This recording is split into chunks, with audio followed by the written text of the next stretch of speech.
चलिए अब थोड़ा मार्केट टेक्निकल्स की बात करते हैं। केडियानोमिक्स से फाउंडर सुशील केडिया जुड़े हैं, उनसे समझते हैं मार्केट में क्या करना है। सुशील, गुड मॉर्निंग। स्ट्रैटेजी वही रहेगी क्या, अब नए हाइस के लिए अप्रोच करें इस मार्केट को अपने स्टॉप लॉसेस के साथ, या कुछ और व्यू रहेगा? निफ्टी की बात करते हैं पहले। नए हाइस की संभावना को मन में रखते हुए कि ये बिल्कुल संभव है, हमें अभी फिलहाल 25,200 तक की निफ्टी के लिए गेम प्ले करना है।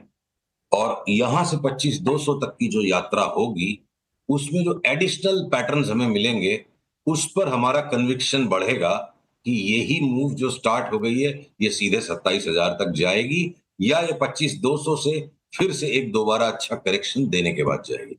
तो interim station 25,200 with a possibility कि फाइनली 27,300 400 आ जाए। सुशील जी, आपका कैमरा ऑफ हो गया, उसको ज़रा प्लीज़ ऑन करिए ताकि फिर आपसे बात हो पाए अच्छे से। मार्केट में एक डिप आया, मीनवाइल निफ्टी अब करीब करीब 50 पॉइंट नीचे और बैंक निफ्टी करीब करीब अब 150 पॉइंट नीचे। सुशील, आईटी पर क्या व्यू बन रहा है, क्योंकि सबसे ज़्यादा स्ट्रेंथ इस समय आईटी पॉकेट में ही है।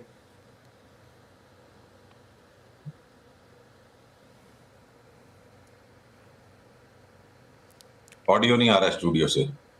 आईटी आईटी पर क्या व्यू रहेगा अब सुशील? आईटी पे कोई भी व्यू चेंज नहीं। देखिए, लार्ज आईटी में जो टीसीएस का बड़ा करेक्शन हो गया, वो वो हमारे लिए अभी बाई है। बाकी इंफोसिस, विप्रो, एचसीएल, टेक महिंद्रा, इन चारों से हम बिल्कुल सख्त परहेज रखेंगे। सिग्नल मिला तो इनको बढ़ते निफ्टी के सामने शॉर्ट करने में भी हेजिटेट नहीं करेंगे। अभी वो सिग्नल नहीं है, लेकिन ये जो एलटीआईएम, एलटीटीएस, ये छोटे वाले जो एम्फेसिस, इन आईटी स्टॉक्स पे हम बड़ी तेजी लेके बैठे हैं और इंतजार में है कि कोफोर्ज में वापस सेल सिग्नल मिल जाए तो निफ्टी की तरफ देखे बिना हम कोफोर्ज को इंडिपेंडेंटली बेच सकते हैं। तो आईटी के अंदर स्टॉक्स बटे हुए हैं, पूरा सेक्टर एक साथ नहीं चल रहा है। ओके, चलिए अब एक ओपन ब्लैंक चेक क्वेश्चन आपके लिए। आपके इस समय के फेवरेट स्टॉक्स क्या हैं? कहाँ पर इस समय आप आइडियाज देख रहे हैं अच्छे? देखिए, जो यूजुअली थोड़े छोटे स्टॉक्स होते हैं, वो गिरते और बढ़ते दोनों ज्यादा रफ्तार से हैं। तो पीएसयूज, और पीएसयूज में भी खास करके डिफेंस के स्टॉक्स, जैसे कि आपका कोचिन शिपयार्ड, आज इसमें दोबारा बड़ा बाई रीइंफोसिस हो गया। यहां से 3 गुना हो जाए अगर, और निफ्टी यहां से हम 27,000 जाएगा कि नहीं जाएगा कि असमंजस में पड़े रहे, तो उसी तरह से हिंदुस्तान एरोनॉटिक्स या बीईएल, कुछ हद तक हम बीएचईएल को भी इसी कैटेगरी में पकड़ेंगे और एकदम से सडन स्पर्ट दे सकते हैं कभी भी ये पीएसयू बैंक्स। अपनी इस पर बात हो चुकी है। फिर अगर हम आ जाते हैं थोड़े से टेलीकॉम सेक्टर की तरफ, तो भारती न्यू हाई पे चला जाए, और वोडाफोन अपनी बात हो चुकी है अनुज, कि 7 रुपए में लेके 20-21 में बेचने का मन है, और अब वो रंगढंग बनना शुरू सा हो गया है।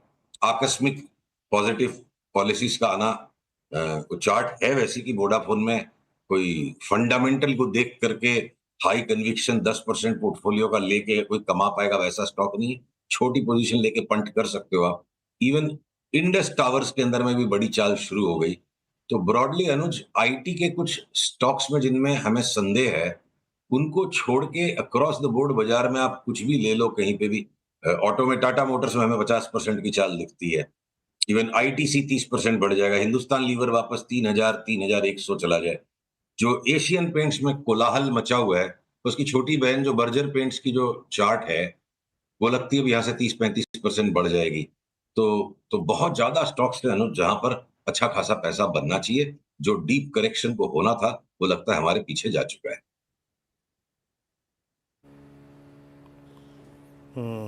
अच्छा सुशील जी, नमस्कार। वीरेंद्र बोल रहा हूँ यहाँ पे। एक बार राय, मतलब टाटा मोटर्स का जिक्र किया और कुछ स्टॉक्स लाइक मारुति, ये भी क्रैक हुआ 11,000 की रेंज में। बजाज ऑटो को देखिए, जिनमें सबसे ज़्यादा पेन रहा है अक्टूबर नवंबर में। इन पर आपका व्यू क्या है? देखिए, मारुति स्पर्ट कर सकता है एक नए हाई की तरफ, पर उसकी चाल जो है ना, इतनी उछल कूद के साथ वो चलता है कि उसमें प्रॉपर सौदा करके एक रूटीन ट्रेडर के लिए कमा पाने के मौके कम होते हैं, फंस जाता है आदमी उसमें। इसलिए हम उसमें थोड़ा परहेज रखेंगे। और बजाज ऑटो और हीरो मोटोकॉर्प, बाकी पूरे बाजार में अगर बेफाम तेजी बन रही है, बेलगाम तेजी बन रही है, तो इस बीच में अगर ये भी थोड़ा रैली दे देंगे, पर मुझे लगता है बजाज ऑटो और हीरो मोटोकॉर्प का लॉन्ग टर्म बुल मार्केट पूरा हो चुका है और एक बहुत लंबे समय के करेक्शन में वो जा चुके हैं। उस करेक्शन के बीच में एक बड़ा मोड़ उनका आ गया, एक लेग बड़ा कंप्लीट हो गया और अगला बड़ा करेक्शन शुरू उसके पहले 15-20% अगर ये रिबाउंड दे देंगे, तो मैं उस रिबाउंड को खेलने के पक्ष में नहीं हूँ। तो लार्जर चाल जहाँ बड़ी मुझे मिले तो मैं टाटा मोटर्स पे ही फोकस करूँ। ओके, टाटा मोटर्स पे फोकस करेंगे। एक दो बास्केट और जिन पर चले सुशील जी से बात करते हैं। सुशील जी, अब ये जो वीकेंड पे वर्डिक्ट आया था महाराष्ट्र का, उसके बाद हम सब बात कर रहे थे दो स्पेस को लेकर, पीएसयूज और पीएसयूज में भी डिफेंस, रेलवेज। यहाँ पे किसी कॉल, मतलब किसी स्टॉक पे आप लोगों ने कॉन्ट्रा कॉल लिए क्या जो सिंकिंग थे, जैसे BEL, HAL, उसमें शायद मेरे ख्याल से बात हो गई है। रेलवेज पे आपका टेक इसमें? रेलवेज में जो जी में आए वो स्टॉक ले लो, सारे के सारे भागेंगे। Entire railways is looking ready for creating surprise up moves into new highs. इन सब में न्यू हाइज आने का खतरा ज्यादा है कि ये 10% करेक्ट हो जाए, इसका खतरा कम है। रेलवेज में अक्रॉस द बोर्ड भाई। ओके, चलिए कुछ वीडियो में दिक्कत आ रही है। सुशील जी, यहीं शो को समाप्त करेंगे। थैंक यू सो मच आज हमारे साथ जुड़ने के लिए, और शो का भी एक्चुअली समय अब खत्म हुआ। तो